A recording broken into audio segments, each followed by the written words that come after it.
have lines? Tavros does have Tavros does have lines. I think I all of the very characters much like listed here except for Little Cal have lines. I need a would link in the hope he VC doesn't text have chat. lines. Dear God. Hold on. Little Cal is unfortunately the central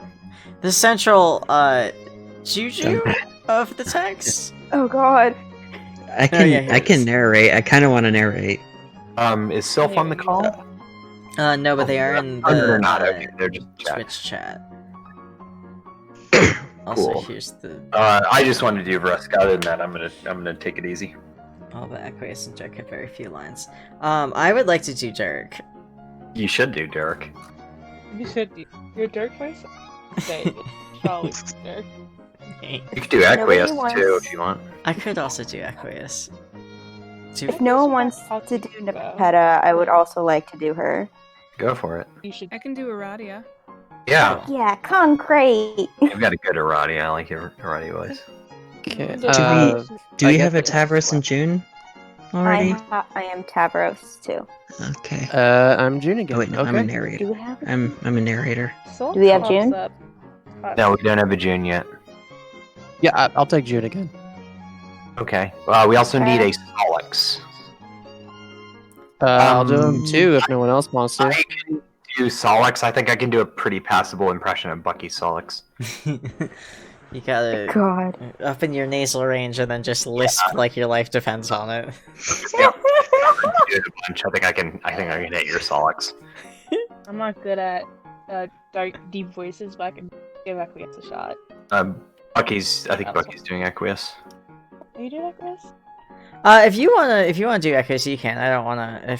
I don't have to take two. I thought Bucky was being Dirk. Yeah, I am being Dirk. Bucky is absolutely being Dirk. Solix says like Equius and Dirk have quite a bit of conversation with themselves in this, so Yeah. Exactly. Yeah. That makes it 10 times better. I'll Alright. Okay, we do have tags for Equus being gross about milk, sweating, and being gross in general. There's a bit of meta and narrative shenanigans, but this is mostly Christmas, and it's just very silly. Equus embarks on a very important Christmas quest through the dream bubbles. This is a gift for anxious advent, for Christmas. Grimmie.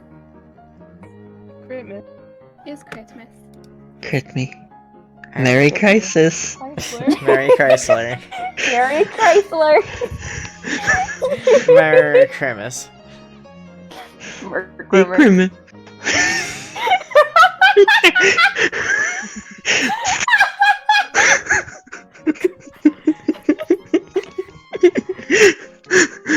We're just all acting like we're just all acting like a bunch of drunk idiots at a Christmas party. That's the vibe of this Listen, fic, I think. you're not Except wrong. it's Equus.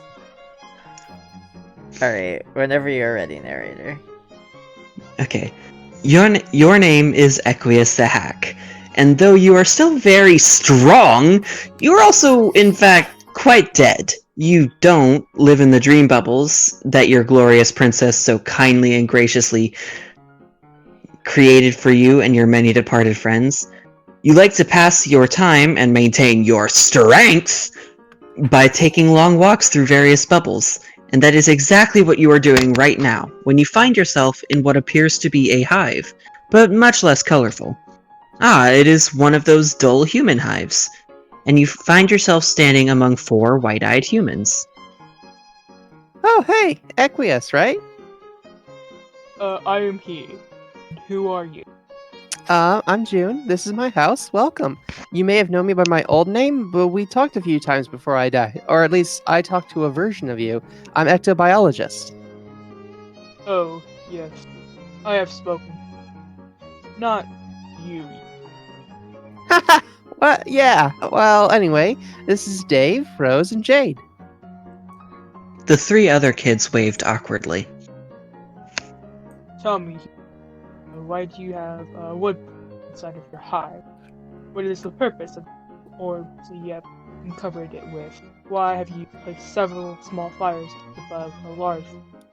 Is the blood of your species so weak that you require many fires to maintain proper body temperature? No, those are just decorations. We were actually just having a little holiday party. Do you want to join us? I guess? Psst! You think you hear a noise behind you. Psst! Yeah, you! Horse troll dude!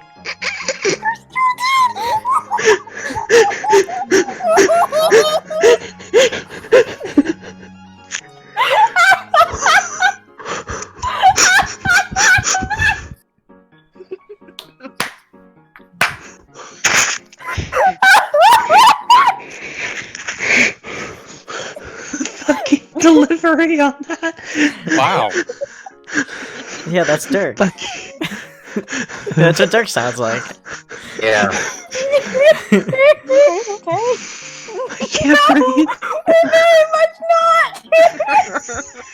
The majority of the reading of this is gonna be us breaking down laughing. I can already bet on that. Sylph, I'm so fucking sorry for this.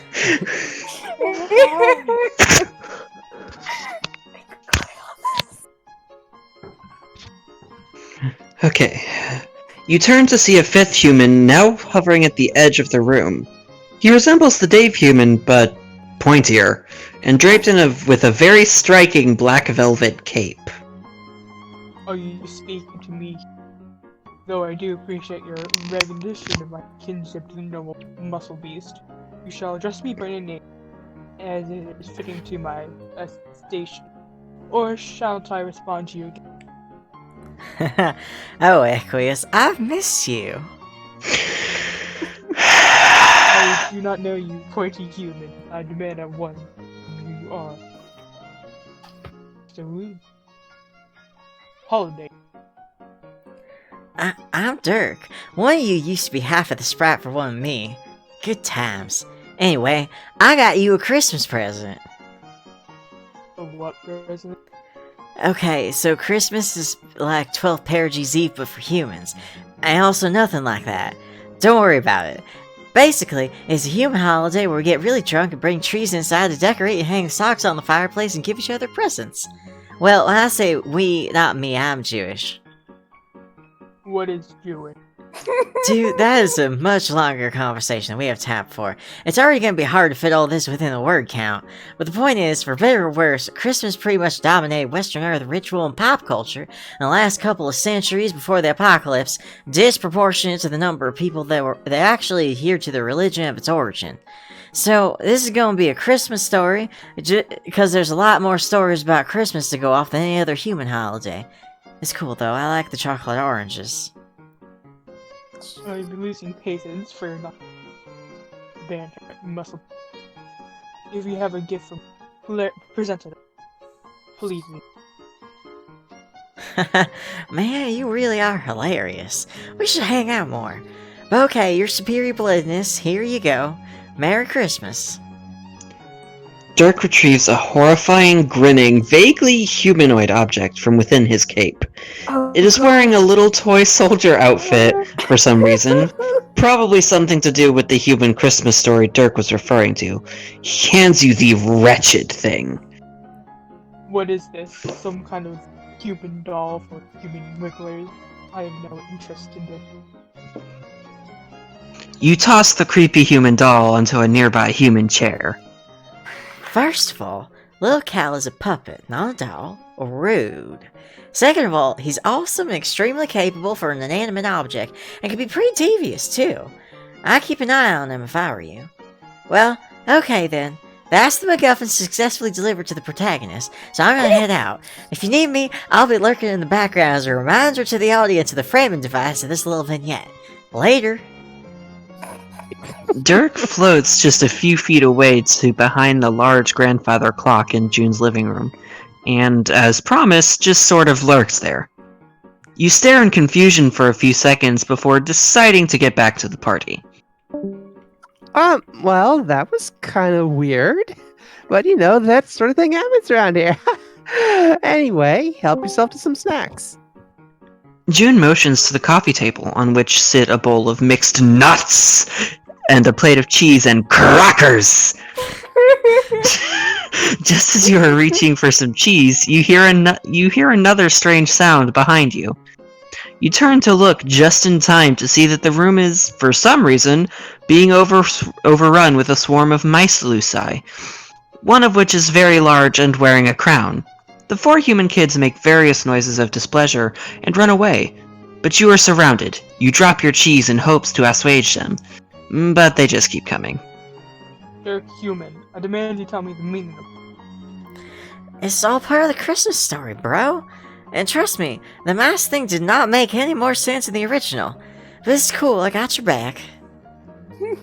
Just then, from the other side of the bubble, a battalion of long-nosed and large-rumped puppets all dressed in little toy soldier costumes march in and take up battle with the mice. It is an absolutely ludicrous and nonsensical scene, but entertaining enough, you suppose. Lil Cal rises from his chair, draws his little puppet sword, and leads the puppet army to victory, dealing the final blow against the Mouse King himself.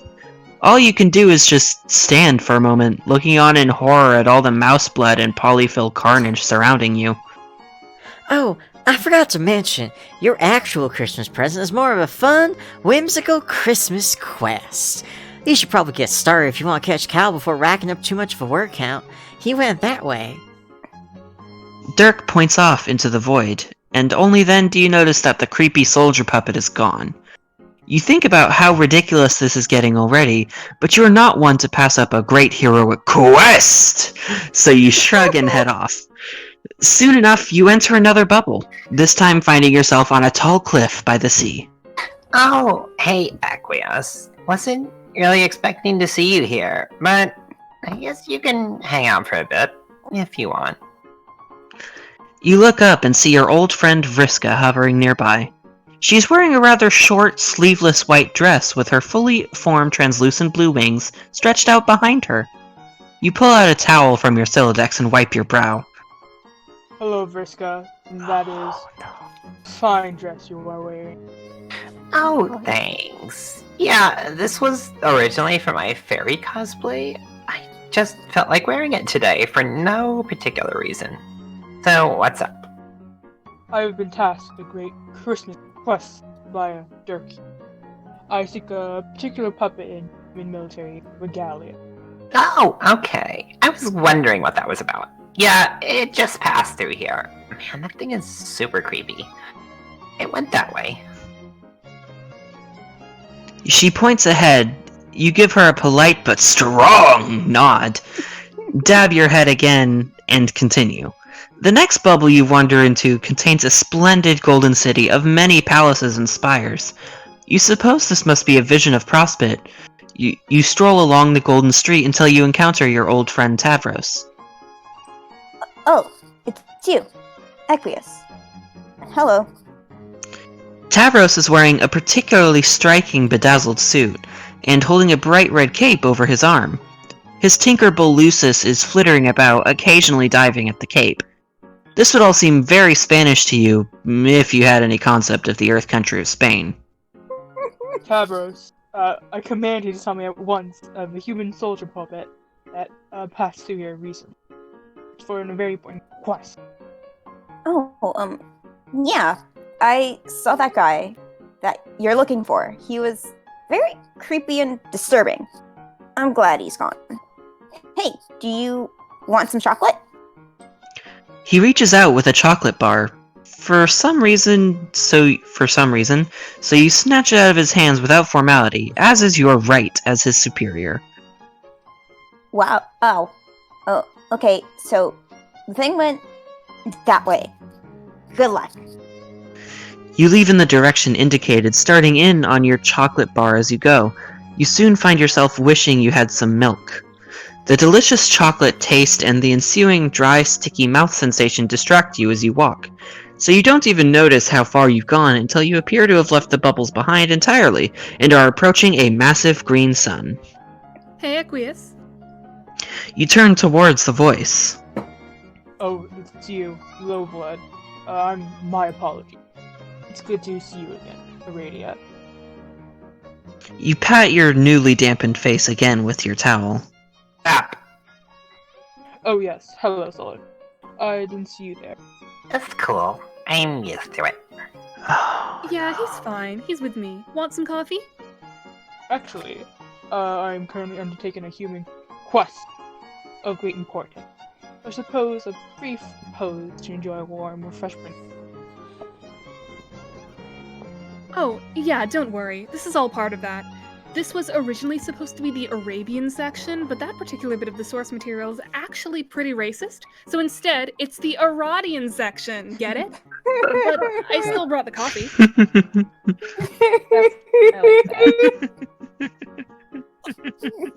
I like that very much. Self of breath, you are a genius. I do not get it, but thank you. I will take the coffee. I don't suppose.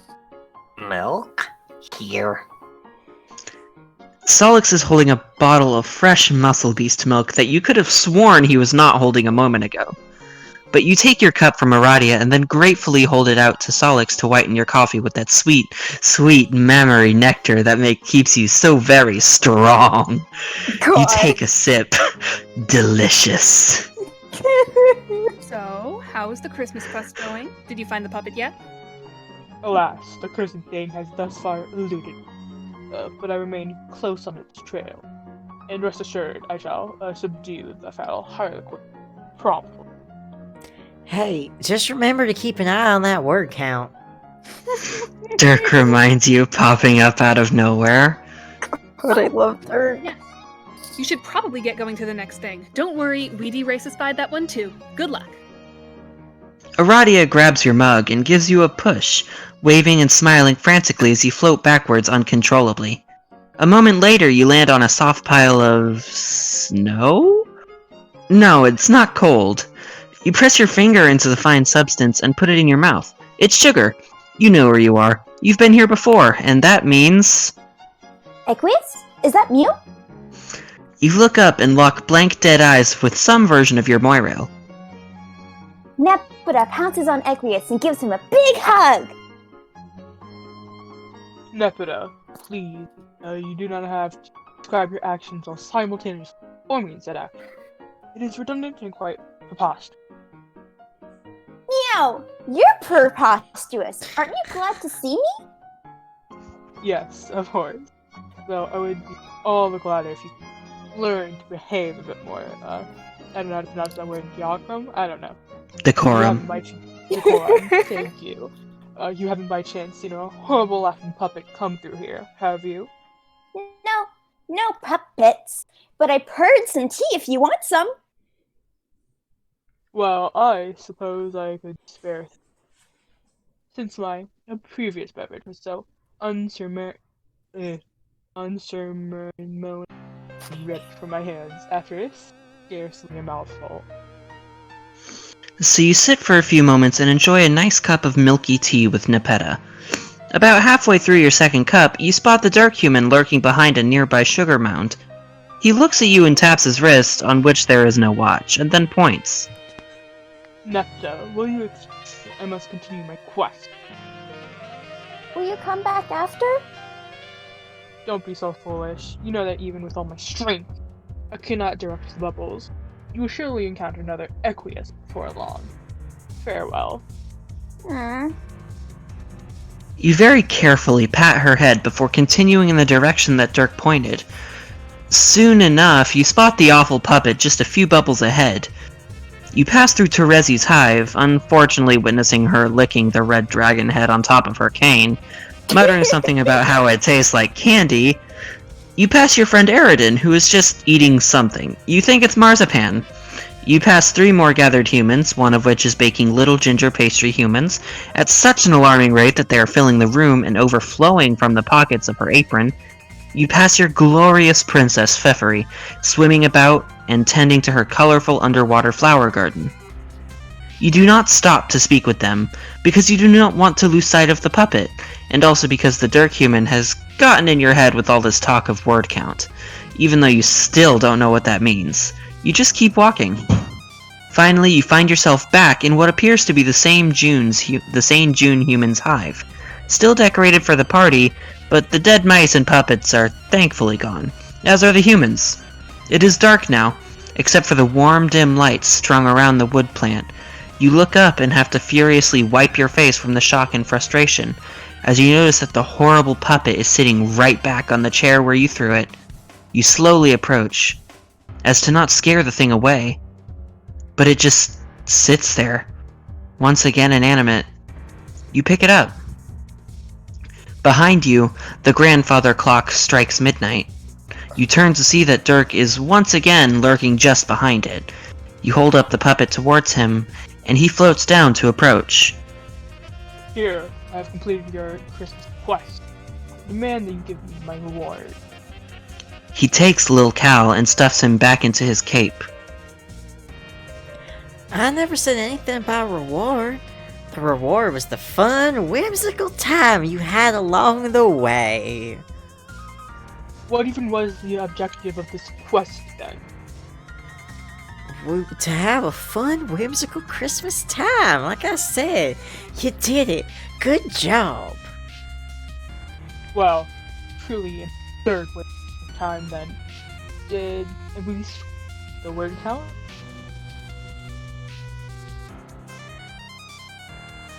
Oh, no, we are way over the word count. But who cares? It's Christmas. I still do not think I understand the human Christmas. I'm going to leave now. Okay, see you next year. You walk away from the strange human and his horrid little puppet friend, hoping you do not run into them again next year, or ever, really. And a very Merry Christmas to one and all. The end.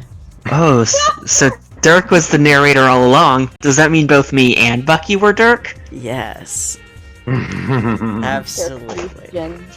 Dirk Fusion. Terra Fusion.